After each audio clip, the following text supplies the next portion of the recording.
can SMS at any time during the show. Type Spectrum, leave a space, type in your contribution and name, then send it to 7197. Your views, our interviews on Spectrum, Radio 1 FM 90. Hello, a very warm welcome. This is Spectrum on Radio 1. I'm your host, Edmond. Kizito. On Spectrum tonight, we're reviewing the work, specifically looking at the state of affairs in Uganda as depicted in the special session to pay tribute to the late Honorable Cerina Nebanda, who died just about a week ago. Parliament today paid tribute to the fallen Buteleja woman, District Woman MP Cerina Nebanda, youthful 24, with many MPs making sharp statements, including suggestions that the dark days are back to haunt the country. In a heated debate, lawmakers castigated government, accusing it of having possibly had a hand in the death of Nebanda. They indicated that many other opposition MPs and those NRM leaders who have dissenting views are a target of similar possible plans, and many cautioned each other against eating and drinking so trustingly. At one point, some legislators said that the brutality witnessed under the dictatorial days of Idi Amin are back, but in a new format. They claim that President Museveni is not ready to accept those who openly oppose him or those working to remove him from power. Ailing Machinje West MP Hussein Chanjo, who is said to have been poisoned, warned MPs and other critical politicians to mind how they eat and what they drink. He even suggested that the country is getting back to a stage where people are going to start running into exile. He alleged that the government has become dictatorial and even dangerous. The executive was fully represented in the House, but they rejected those accusations. They indicated that it's not a method of work for the NRM to kill its own or even target those opposed to it. The First Lady, Janet Museveni, had already rubbished such claims at the funeral mass for Nebanda at Christ the King Church. She said that the NRM that she knows and belongs to could not have killed Cerina Nebanda. She added that many of those that insult the president, even on radio or television, go away and walk freely. Earlier, MPs who took part in the post-mortem process asked Parliament not to accept any new post-mortem results, saying that the one that they undertook, the process of establishing what killed the MP, had been mismanaged by the state through police. The MPs, however, indicated that the late Nebanda had multiple organ failure, likely to have been caused by toxic or even poisonous chemicals. So as we look at the concerns aired out in Parliament today, we examine the state of affairs in this country, especially the safety of our political leaders. Our guests tonight, we have Mr. Nicholas Opio in the studio. He's a lawyer, a consultant at ACODE, and a commentator on social and political affairs. You're most welcome, Nicholas. Yeah, thank you very much. Good evening, Edmond. Good evening to all the listeners and those who are viewing us online. We expect to be joined by three other people: Ambassador Kintu Nyago, Deputy Head of the Ugandan Mission in New York; Honorable Mabike, President of the Social Democratic Party; Dr. Arthur Bainomugisha, Head of the Peace and Security Program at ACODE, also lecturer of the same at Makerere University. Nicholas, 1 week after the NRM legislator Nebanda's death, are we any closer to clues to what killed her? Well, that's the question I would prefer those involved in the investigation process should answer. If you ask me what my wish is, the investigations should have, by this time, been substantially near ending.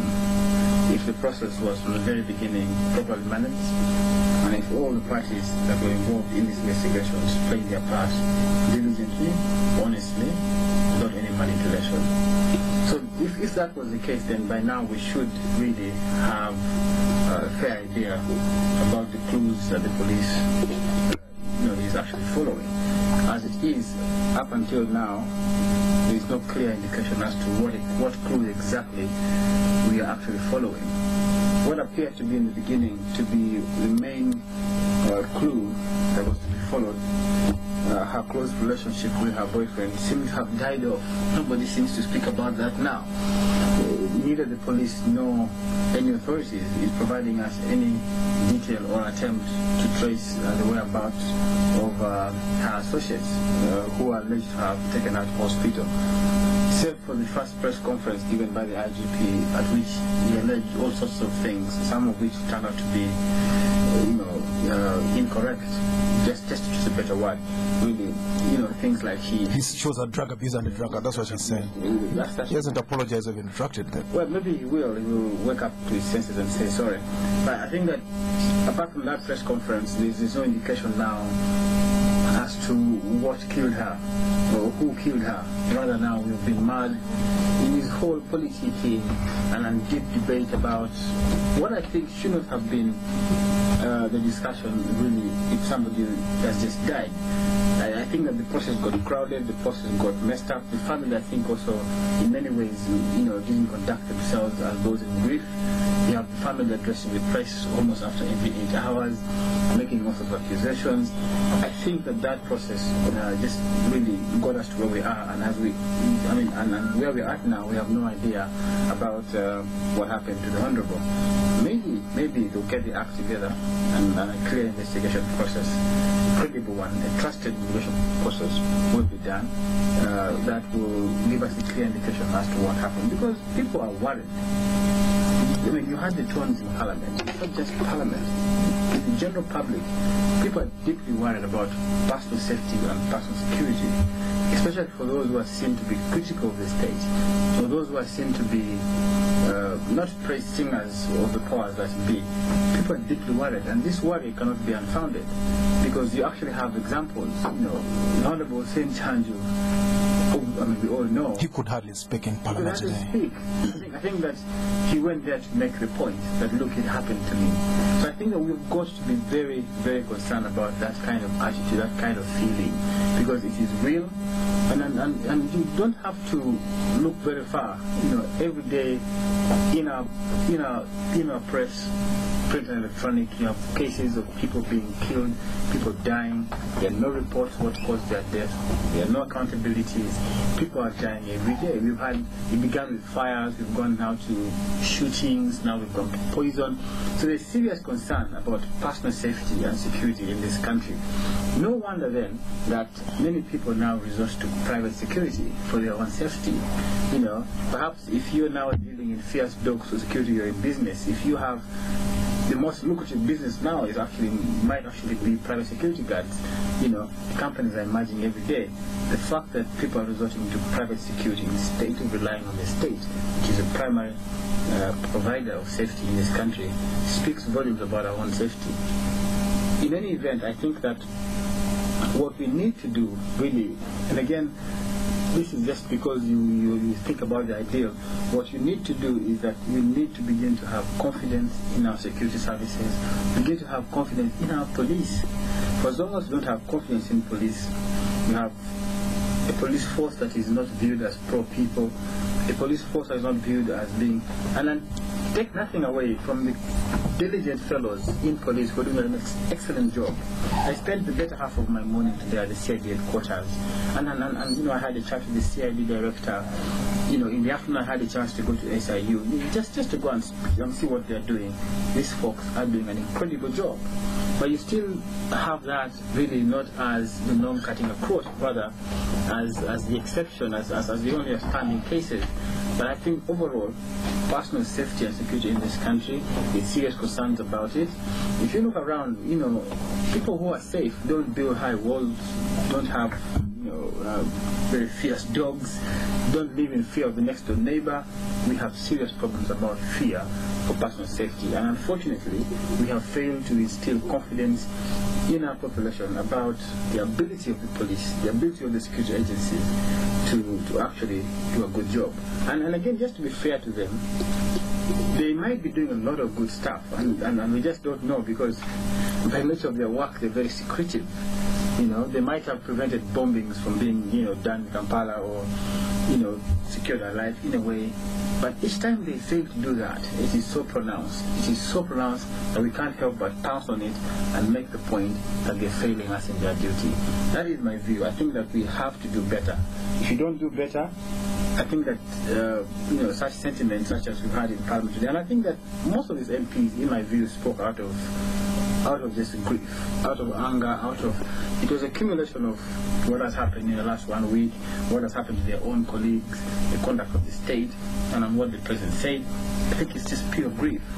But in that grief, you could also sense the sense that they are reflective of what the general public think about their own safety and personal security in this country. In my view, what should have happened is, for any police force we trust, they should have been given the opportunity to pursue all clues the teary and emotional rejection of any suggestion by the First Lady and her husband, the President, that the state could not have killed Nebanda, that anybody who even suggested or dare suggest that would be arrested, I think in my view was limiting the police from investigations.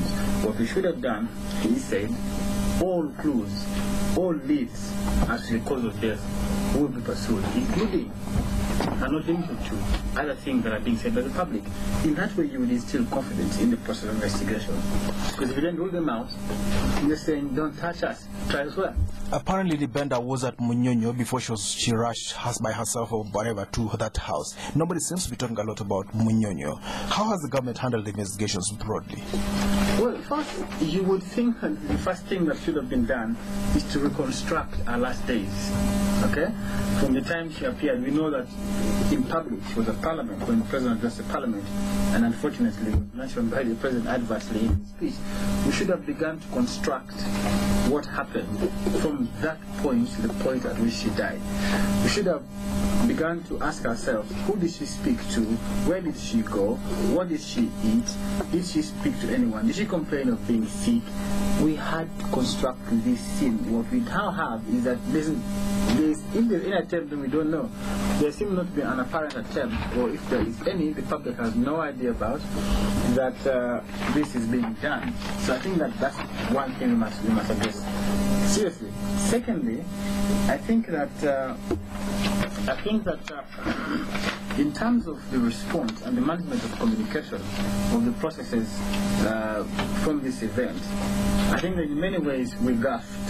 Right. We gaffed. We should have had firm control of information flow. Yes. The police should have been able to address the public and update us, perhaps on a regular basis of what they have done, what they intend to do, right. And even ask members of the public who have ideas about what happened to come and tell us. Because, you see, folks who perhaps were at the hospital, folks who are perhaps who are at the scene, who saw her last, could come forward and say, we had this. You never know, she could have spoken to somebody else or confided. Have we actually had phone records? All right. You would think that her phone records would speak a lot. Would have been, compiled, published, collected, analyzed, and things like that. Okay, we've just been joined on the line by Ambassador Kintu Nyago, Deputy Head of the Uganda Mission in New York. Ambassador Nyago, good evening. Good evening, Edmond. In this Cerina Nebanda issue, are we asking the right questions? Are we making the right moves in the investigation? Sorry? What question? Well, if someone dies, there are questions you ask. Like Nicholas just mentioned, reconstructing her last moves. Is that something we're doing? Is the government handling the investigation well? In my personal opinion, I think that what should happen is they should conduct a post-mortem. But I mean, the papers, the press already give us some background information that could be verified by the appropriate authority. But I think the politicization of her death is very unfortunate because, I mean, she wasn't a young leader who was just upcoming, but she's doing it to a matter, and I don't see any political motive, I don't see any political meaning by any political actor or institution to pure her death. So I think anybody who is politicizing her death is doing so for cheap popularity, and that's very unfortunate. Well, but 4 doctors who have been arrested, who are part of this post-mortem, can 4 doctors go wrong? 3 of them legislators. I don't think the 3 MPs who are doctors were arrested because of their professional views vis-a-vis the issue. They've not been arrested. They face arrest, 3 of them. Only 1 has been arrested, who had a letter from the Director General of Health Services in Mulago. But the point I'm trying to make is that every doctor is a pathologist. And not every pathologist's opinion is taken as official in such matters, whether in the UK or whether in Kenya or Uganda. I think in the police charging, for instance, must be going for a certain who's competent or whatever it is. But not every doctor with an MHCHP can go about and talk authoritatively in this matter. So we should be very suspicious of those 3 men. I'm not suspicious, but I think it's unfortunate that some of them are politicizing this. The level I've just mentioned, Well, whether the MHCHP qualifies to give us an official statement on this matter. Well, I think Dr. Bainomugisha is qualified in this specific field. Maybe I'll be touching as a public health specialist, but. I'm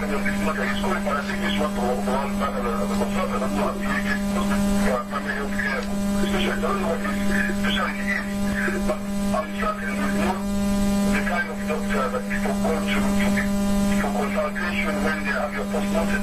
How about Dr. Nzibwa? He's just been out of South Africa. The ANC called him from Uganda to go and examine bodies that were buried 20 years ago. Is he also a charlatan? He doesn't know what he's doing. I was talking about the 3 doctors in Parliament. About that gentleman, I don't know the details about that, but the police, I'm sure the police spokesperson, you know, very details about that. What do you think when you hear he's been arrested, held for 48 hours without trial? Why would he be arrested doing something that is normal? He's done it many years, probably. I give the person of the doubt to the police and sure they have a reason. And go to the sure they have a reason, and then they should explain what that reason is. Those who are doing that without consulting the private mission, I don't know. But I mean, I'm sure there's a reason. Who killed Nebanda in your view? These were doctors. I'm not saying they're qualified to make authoritative statements on the issues. And they're sitting in front, I think it's just, you know, I think it's all absurd. It turns out to be something like the theater of the absurd. Theater of the absurd. Well, most of them spoke emotionally. They drew lines with previous governments. Does that make you comfortable, or you think we should declare them mentally challenged? We know I've died, but I mean, that's not what decides the issue. Most relatives apply for one of the intent that I'll have to just give them money to do so. Who killed Nebanda in your view? I'm not a folksayer. I won't be there. I'm waiting for the appropriate authorities to do so, but people die. And we should criticize death for the sake of popularity. Death is something usual. Death is something usual. Oh, very unfortunate. Should it? Well, death is the biggest killer. Well, some people have said. Let's talk about this.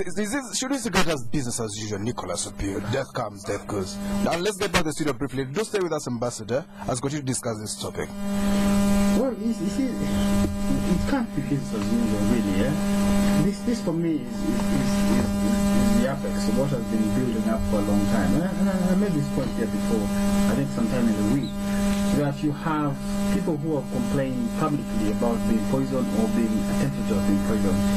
And you've got to then take that seriously if you're a serious government. I think that what Kintu does is fall in the same trap that he's talking about, trying to disqualify professional opinions, you know, from actually even being heard. In my view, that is wrong. I think that these are doctors, no matter what they have done, they actually, at medical school, they're general practitioner first. Before you specialize. You have to go to theater in first year, you go to theater in third year, you do postmortem. I think that professional opinions have got to be listened to. And that cannot just be dismissed because it is a one, you know, Dr. Bainomugisha. I think that is the wrong attitude. I think what we have to do is listen to every professional opinion if it will lead us to get to the bottom of this matter. Because if you do not want others to actually take a political angle to this, then don't do it yourself. Because what he just said, he's perhaps tending towards that. And that's what I detest. What I think needs to be done is listen to everybody, leave all clues open for investigations, including the unlikely possibility that the government of Uganda is involved. Once you shut those clues out and say, this one don't even try, if you do, we'll arrest you, if you do, we'll prosecute you, you're making a big mistake. You're limiting the investigators from exploring all clues. In fact, for me, the most popular clues should have been the first to be explored and either eliminated or followed through. I think that the actions of the First Lady, the actions of the President in saying don't even discuss this option, in my view, was ill-advised. And I think that it is not business as usual. I think it is time for us to seize this moment and begin to ask questions of previous deaths and that have remained, you know, unaccounted. Which deaths are you talking about? I can give you a whole list. We have people who have been shot dead in this town. No one has been arrested or prosecuted for their death. We have a case in which, in full view of the people in Gulu prison, the prisoner was shot dead by no one else but the senior army officer within prison walls. That is during previous governments, most likely. The NRM government, to date, no accountability has been issued. Even his dead body hasn't been handed back to his family in spite of a court order. So we have got these incidences, few as they are, far in between. There is key concerns about what is happening to people, what is happening to folks who just die, who just disappear. There's no accountability. Let's seize this moment to open that debate and perhaps investigate why we haven't actually been able to account for this death. And there could be 1, 2, 3, 4, 5, but 5, one person unaccounted for is a big issue in many places. I think we have to do that here if we are to be serious or taken seriously. In Parliament, they draw lines with previous governments. This government came on, has had this biggest credit. Apart from restoring the economy, they gave us security, they restored stability, and they did state-led killings. Has its credentials in ending state-led killings been dented? The full story of the government of President Museveni and its role in the either disappearance of other people will be told after he has left power. For our own personal safety, we don't make those assertions, but the full story, the script, the history will come out to the fore once he's gone. Even Amin, when he was killing people, we didn't know exactly who he was killing. We didn't have any idea. I'm not comparing Amin to President Museveni. They're far different people. Yes, true. They have different values. Yes. But the full story was told after he left. Same thing to the Botha government. So the true story, the true picture of what has happened under President Museveni perhaps will be better scripted when he's long gone and less powerful to harm anybody. What are the procedures, since you would know, what are normally the procedures in carrying out an inquest? There is a whole Inquest Act enacted by the Parliament of Uganda. The Inquest Act provides for 3 instances in which an inquest can be ordered. The first is by magistrate. The magistrate of the court of judicature can actually order for an inquest to be undertaken if the death of that person or the dead person has been mysterious. The second one is an inquest can be ordered by the police if indeed there is need to order an inquest. The third is government can actually order for an inquest and appoint a coroner to do a thorough investigation as to the cause of death. Now the purpose of an inquest is to try and resolve a puzzle, to try and resolve the cause of death that we may not have had. We may not have known. All of us know the autopsies perhaps is a general procedure. For complicated deaths, you need further, deeper investigation, more scientifically investigations. These investigations can be ordered by a court, or can be ordered by the police, or can be ordered by the government of Uganda. Beyond the autopsy, you can actually have forensic investigation, looking at the surroundings around that person, get a case history. You can mess up the samples of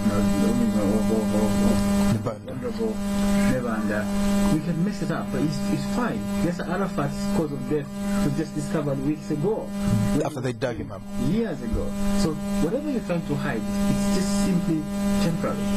Whatever the time, whatever the space, given the money and the expertise, the cause of death will be eventually found. Dr. Ziva was in South Africa to examine bodies that were buried 20 years ago under the ANC. Very briefly, talk about an autopsy and postmortem. When they apply formaldehyde to embalm a corpse, it's probably more difficult. It's probably almost impossible to extract samples, body samples. They've already applied that. The burial is 2 days from now. What does do we stand on that? Well, but the thing is, with a briefly before we go for a break, scientific knowledge, you can do that.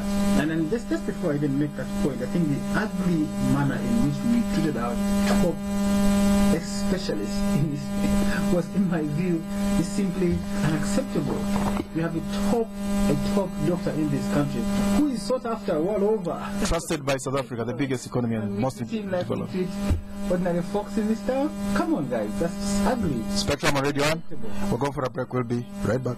To all our Western Union customers, do not become a victim of fraud. There are many ways fraudsters are using to target unsuspecting people. Do not proceed with your transaction if it's to a grandchild, friend, or family member for an emergency situation you have not personally confirmed. Someone you personally don't know or have met online could be a fraudster. Remember, the money transfer can be paid out to the receiver within a short time, and after the money is paid, you cannot obtain a refund from Western Union, even if the transfer was a result of fraud. Only use Western Union for sending money to friends and family. Western Union, moving money for better. The Dubai Shopping Festival is back in January, so you need to know a few bargaining tricks to get the very best prices. First, pretend you don't like the item. Madam, isn't it beautiful? Ah, it's falling apart. Then walk to the door, but hesitate just a little. Madam, wait. Now make a lowball offer. Okay, 20 dirhams. Last price. Not again. Okay. And finally, fly in comfort with Emirates award-winning service and entertainment and arrive fresh and ready to shop. Book now. Call Emirates on 417-710-444 or visit emirates.com/UG. Fly Emirates. Hello tomorrow.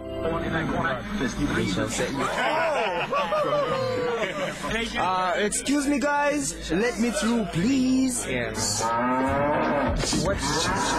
Check this guy. Goodness, dude, what are you doing? Get real. Just move Just a little. what? A little bit. Man, what are you doing bringing a cow into the sitting room? It's just for when I want milk. Just what? Just please move. Let it come and sit here. What's wrong with this guy?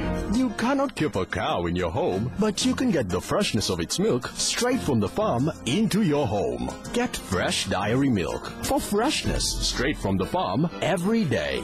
Fresh Diary. So fresh. Ça va? Hello?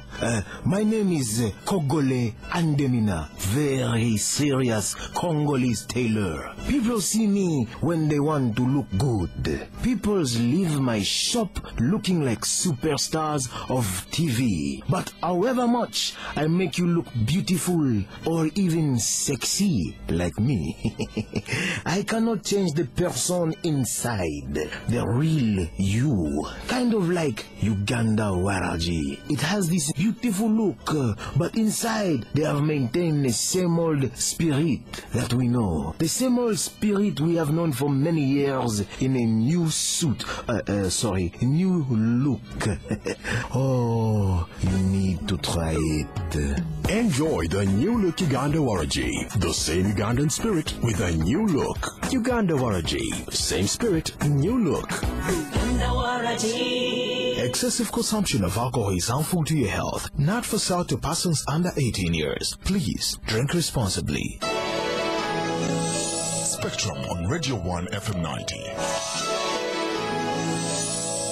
Welcome back on Spectrum. Tonight we're reviewing the week, specifically looking at the state of affairs in Uganda as victory in the special session to pay tribute to the late Hon Cerina Nebanda. We'll be looking at other things, how the year has gone by, even though it's here to end, and other things. Our guest tonight, Mr. Nicholas Opio, legal consultant at ACODE. Not a doctor yet, sorry. Well, could be a doctor without a clinic someday. Also commentator on social and political affairs. He's joining us in the studio. Also joining us on the line, Ambassador Kintu Nyago, pardon me, Deputy Head of the Ugandan Mission in New York. Mr. Nicholas Obi, are we likely to get the right answers before we leave Hon Cerina Nebanda? Well, with the benefit of answering what happened in the past, perhaps this has been one of those deaths that has attracted a lot of coverage, a lot of sentiments. The jury is out there on the investigating authorities to deliver. I think that the pressure on them will eventually make them this time put their act together. Well, this is a high-profile person, and I think that they will do their job. As to whether or not their investigations will be credible or will have people believe in it, it's a different matter. But I think that because of what has happened, there's increasing focus on them. They will do a good job. I think they will come up with a report, and we'll know about that report sooner or later. Ambassador Kintu Nyago, what's your view there? You sure we'll get a good? Thank you. My view is that I think two things are important. I think one is culture. You know, in many Ugandan culture, when it comes to the guy, people are suspicious and politicians. Because politicians, they think that something that they wish people are. So people now feel that you background. I think this thing is pervasive in our culture today. When somebody dies, someone, nobody, you never know anything, but it's good, suspicious and real suspicious. All right. Okay. Yes. It's the issue of the abuse of television privilege, whereby you find that some people, some opposition leaders, are used to our organization to abuse television privilege by coming up with all manner of innuendo, claiming that the government has given this one, and the leaders are doing no problem of national condition with Idi Amin, agriculture, and I think that as far as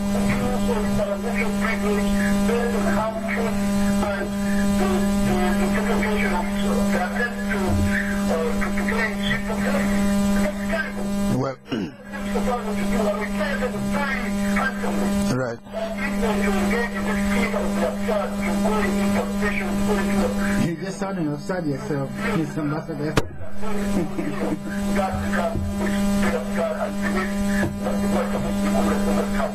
All right, maybe perhaps if I leave this point, Ambassador Nyago. So you think the lady could have died of natural causes? Well, anything is possible.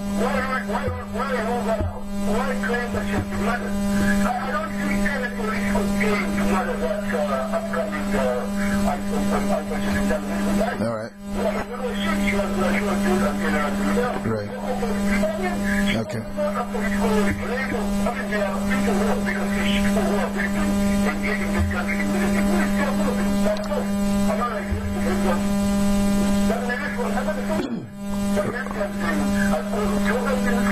Right.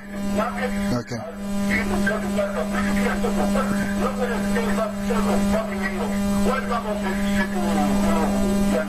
Well, for that matter, as we move forward, maybe she could have choked on a glass of water. We'll wait for the inquest to... Let's leave it to the experts. Let's leave it to the experts there. Let's try and move forward a little bit. As there ends, Nicholas, and we'll come back to you again, Ambassador Nyago. As there ends, which government departments do you think have performed best? Yeah, and I'm using the word best. We're talking about people like the judiciary, people like police, Parliament, Bank of Uganda, the Revenue Authority. In your view, give us a purely unscientific view, looking at from a bird's eye view. Well, first I must admit, I haven't made any attempt to analyze or to scientifically analyze performance of government departments. But you know, there are a couple of things that have happened that you're actually happy about them. Whether they just happenstance or happen by chance really is a different matter, or whether it is a deliberate attempt to try and address what has been a weakness is a different debate altogether. In my view, I think there are a couple of folks who have done extremely well, and in their little ways tried as much as they could to serve their nation. And really, I have individuals, not institutions. Go on. You know, I think that the new faces at the CID have done a tremendous job. One, in clamping harder on cases of corruption, but also being very vigilant in terms of making what was serious political crimes that haven't really been investigated seriously. The other department... Which political crimes are you talking about? Well, you've got cases of... never in the history of our country have we had a vice president, former vice president go to prison. You had, high-level government. Well, those charges were dropped eventually. How do you say that's a score? That's the judiciary now. It's not about the police. I'm talking about the work of the police, I think. Well, the job the man should be in jail if they had done a good job. They renewed energy at CID to try and get to the bottom of crimes that were untouchable crimes. In my view, is refreshing. Whether those crimes fail is a different matter, but the renewed energy and the fearless pursuit of whoever is involved in whatever crime, I think in my view is commendable. Of course, they can still do better in terms of having better investigations, better evidence. In my view, that's refreshing. We could do better, that is refreshing. The second thing that I need to mention very clearly is the remarkable brevity of the anti-corruption court. And mark my words careful, not the entire judiciary, the anti-corruption court. I think the head of the anti-corruption court and the people who work under him have, in their very best, tried to do their work. Even in instances where there's complete attempt to abuse that place, you have had the head of the anti-corruption court, Justice Mabike, telling you that the state seems to be wasting the court's time, bringing cases they can't win, they can't prosecute. Those are very powerful statements, and in my view, not the entire judiciary, but the anti-corruption court have done a tremendous job, and you've got to applaud them for that. But also, more importantly, what doesn't really make me happy about what has happened is, in my view, the continued neglect of the judiciary as an arm of government. Parliament has a home, they have a place they call their home, they are paid handsomely. We have a judiciary that seems to have been neglected and being very poorly treated. You want them to have a tower somewhere, garden courts, a large compound. The mark of every civilized state, the sign of justice, is a permanent big home for all the different courts. The Supreme Court. The Supreme Court. The Constitutional Court. these are marks of civilization. We don't have that. We have a court of appeal that sits in a commercial building with a sauna upstairs. There could be a disco the next day as they judge cases. The restaurant, you have judges in a lift, in a small lift with tenants. People going to cut their hair. It's just unthinkable. We have a chief justice who earns 5 million shillings. Pocket change for men like you. In my view, it is completely. I'm not that rich, but it's completely an abuse. It's a disregard. If our soldiers are going to Somalia, we invest money in them. We put them, we equip them. We have bought things for the army. We bought things for police. Why do we disregard the judiciary? We even bought some jets for the police, for the army the other day. In this country, a road deal. Justice is becoming expensive, accessible. No matter what you say, the state has to realize its mistake. Ambassador Nyago, can you give us your own bird's eye view of the year that's ending, not yet ended, or the departments that could have performed best in your view? Yes.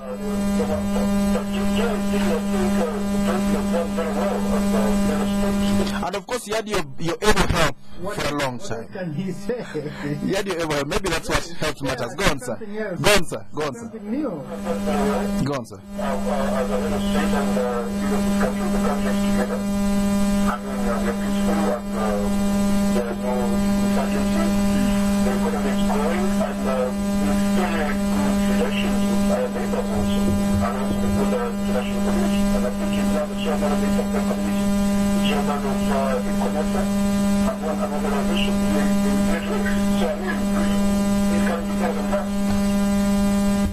How about the other departments? Police, Judiciary, Parliament, Bank of Uganda, Uganda Revenue Authority?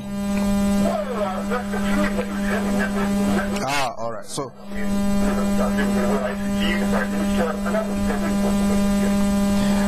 what policy changes would you like to see next year, or what policy changes? Looking at the momentum of governance, what policy changes are we likely to see next year? Do you think we're going to see less corruption? Do you think we'll see more social spending on education, on health, and things like that, Ambassador Nyago? Well, the fight against corruption as well. I mean, the corrupt people who have been cited and paraded have been identified by our state. For example, IDG is office of the Security Center. Madam Justice Nyago was appointed. Secondly, another deputy who was appointed. So we are all going to work in focus with the department who was already there. So you can see that the fight against drugs is moving on in earnest. And the judiciary, I think, is a good job. And the police is, I think, has much always capacity. People like us, and there were many others who are doing a very good job and supporting the correct result. So I think the fight against drugs is definitely on in earnest. And nobody should say that there's no place for women. I mean, to avoid such people who are no nonsense, you know, expecting the practical place for women to fight against drugs in this country. Well, I happen to know George personally. I went to school with him. He was much older than me, but he's one guy. You know, you don't even think about it. Just don't think about it. But let's look at Ambassador Nyago, the judiciary. They don't have the full constitution in terms of numbers. Would you like to see the president constituting the judiciary fully, especially at the top, the Supreme Court, the Court of Appeal, in the next 3 months, in the first 3 months of the year?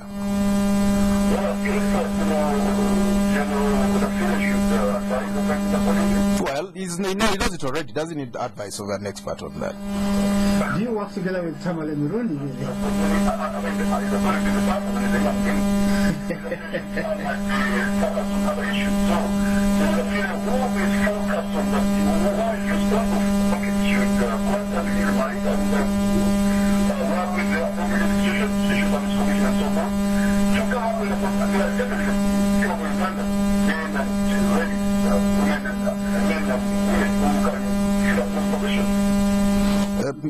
Yes, Nicola. Thank you. Honorable Ambassador, I'm going to make this point, though, that it is not a question of the minister failing. It's not a question of the president being too busy or having other priorities. In fact, you speak like Tamale Murundi there. I think the point is that there's just been a neglect of the judiciary by this government for a very long time. The Supreme Court is supposed to have 11 justices. They have 5. The Court of of Appeal is supposed to have 11 justices, they have less than 5. So I think that this matter is not about the president being busy, it's about our commitment to access to justice. It's about, and it goes beyond just the Supreme Court. Talk about access to the lowest courts possible. We just have a problem there. I think that what we need to do, and you see the lawyers have actually led the way in this, and I'm proud to say this. The lawyers in an extraordinary general meeting have put the issues very clearly. One, constitute the judiciary fully. Two, provide a home for the judiciary, but also address the question of issues of corruption, incompetence in the judiciary, but also in the bar among lawyers. These, for me, are key issues for access to justice in our country. If you can't address them, don't even say you're committed to justice. Before we move away from that, would you support an inquiry into the judiciary? Is yes, that I would. You would? I would. Why would some people oppose it? To the constitution of the principal judge. You remember him at Africana yes. saying, give us a break. My response is this: we will give you a break if you sort out the mess in the judiciary. Yes, as long as you continue recycling the same stories about committees of integrity, whatever, that is nonsense. My view is we need to have a thorough overhaul of the judiciary in terms of procedure, processes of appointment, the performance of judicial officers, but also of lawyers who go to court. There are serious issues in the bar. Right. The bar, I mean the legal bar here. Okay. We have to address that now. The Kenyans have done their own. Why can't we do our own here? Briefly. I think it is time to do that. Very briefly before we cross the border there, what policy reforms would you like to see that you've not mentioned already? Very briefly in probably one sentence. Well, there are a whole lot of policy reforms I would want to see. The overall approach to land, to land natural resources, in my view, we've got it skewed, we've got it upside down. And you see, this has been President Museveni's problem ever since we passed our constitution.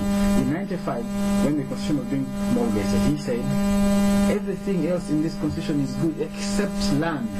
So you have had a problem around the land issues. You have now a minister who is like an errant dog biting off anybody who is. That is not the way you do it. I think we've got to address the problem of land. All right. Because land is a crucial factor. Okay. All production in our economy. In the north, for example, where I come from, there's serious concerns about land. All right. Okay. We've got to address that. Let's move to Kenya right now. Ambassador Kizito Nyago, President Kibaki he gave his farewell speech to Parliament, ending 50 years in politics. He's been an MP for 50 years without a break. Do you have lessons from across the border? You should understand, that Kenya has a history of independence. I mean, we have had continuous stability now already since independence. So that has enabled them to gain a strategy in this statement that out during the years of the Agreement of 42. But in Kenya, they have stability throughout. So I mean, one introduction, after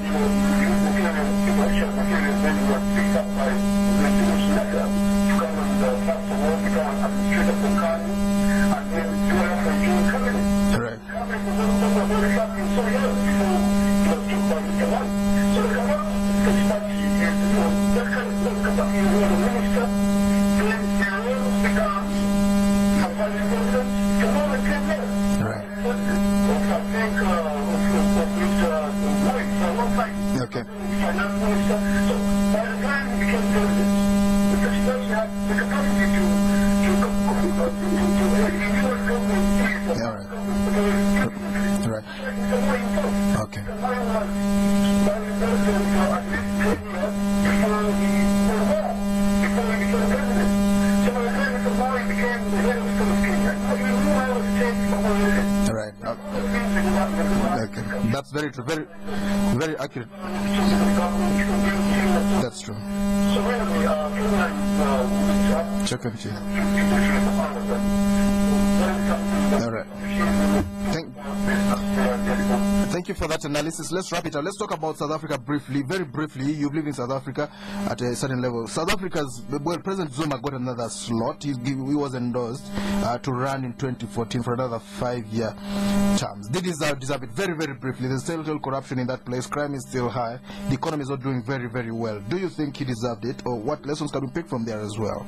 Briefly. Many of the people, especially from the West, what we take the ANC and what we take the Zuma, it's not over the harsh and the aristocrat. Because everything with all the organizations, what the ANC has done, for example, South Africa, is incomparable to what the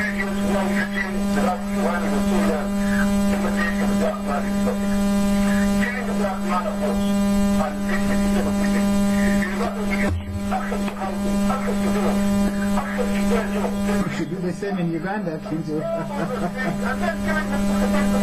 Okay.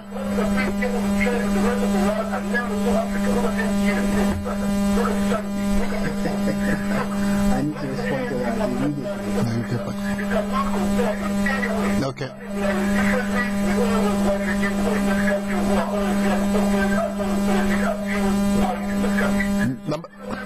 Ambassador Nyago.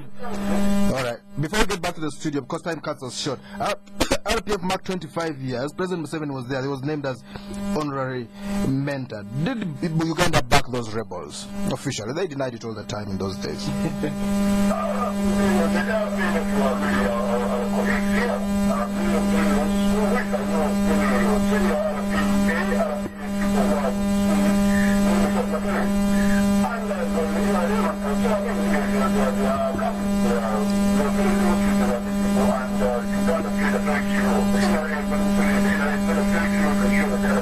Get power in it. Although at that time they denied it, and I used to attend press conference, and President Museveni denied it.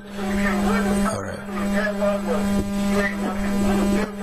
Well, the truth is come out eventually. All right. All right. Let's get back to the studio. Nicholas Opio, talk to us about Kenya, South Africa, and the RPF. Kenya's Kibaki 50 years.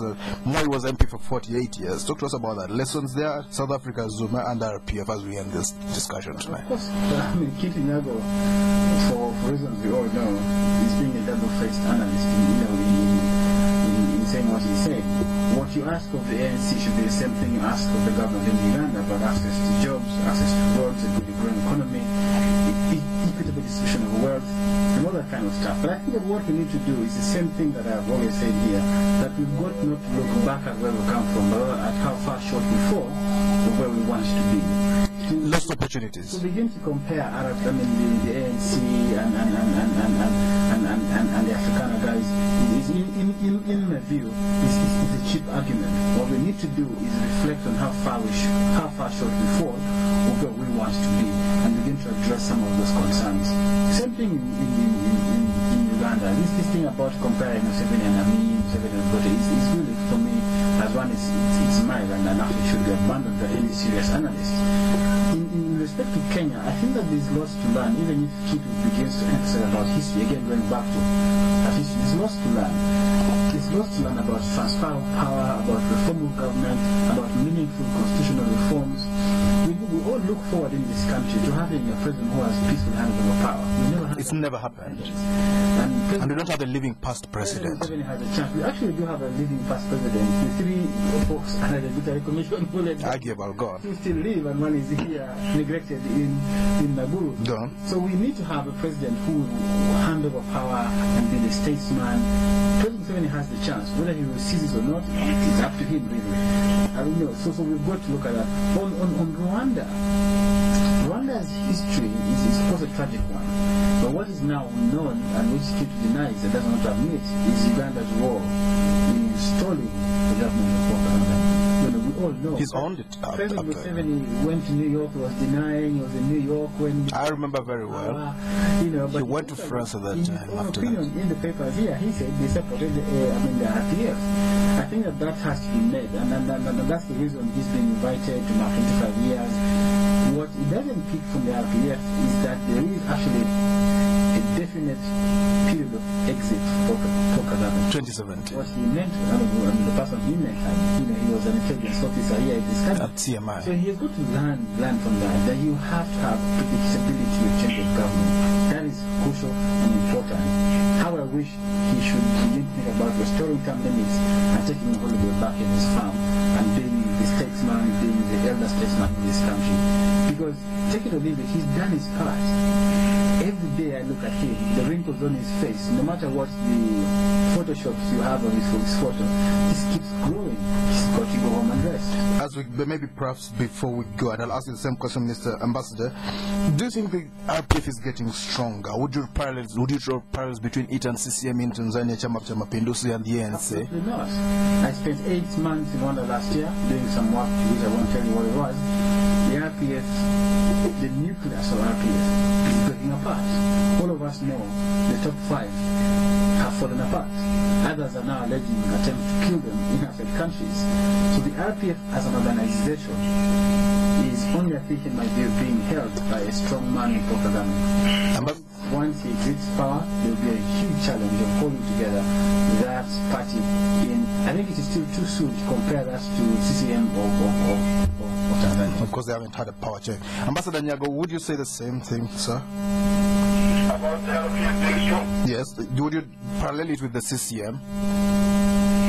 Or is it closer to the NRM? Different parties, there are different parties, but for sure the LPF is a very strong party.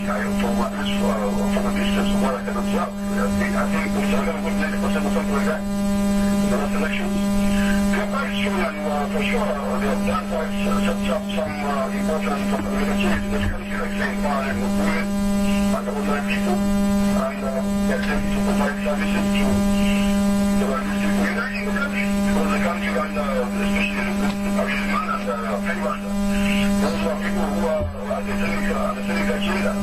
The Tutsis who are second-class citizens. All right. Have been just out of the country, but I think some communities okay. try to reconcile the country. All right. Challenging as well, we have to go, but before we go, they also built, they're beginning to establish, to build their own headquarters. Is that a lesson the NRM you think might? You don't even have a single storied structure. You can't talk about the NRM. The party is not about headquarters, the party is about the people who are the all right. Even in a uniport, it's a strong party. We have to go. Thank you very much indeed. Ambassador Kintu Nyago, Deputy Head of the Ugandan Mission in New York, a combative man sometimes. Thank you very much indeed. And Mr. Nicholas Opio, legal consultant at ACODE, also commentator on social and political affairs. Our two other guests could not come, perhaps because of a traffic jam. If you're coming to Kampala, get ready, the roads are generally clogged. Thank you for tuning in. I've been your host, Edmond. So Spectrum will be back on Monday. Have a blessed weekend. The Dubai Shopping Festival is back in January, so you need to know a few bargaining tricks to get the very best prices. First, pretend you don't like the item. Madam, isn't it beautiful? Ah, it's falling apart. Then walk to the door but hesitate just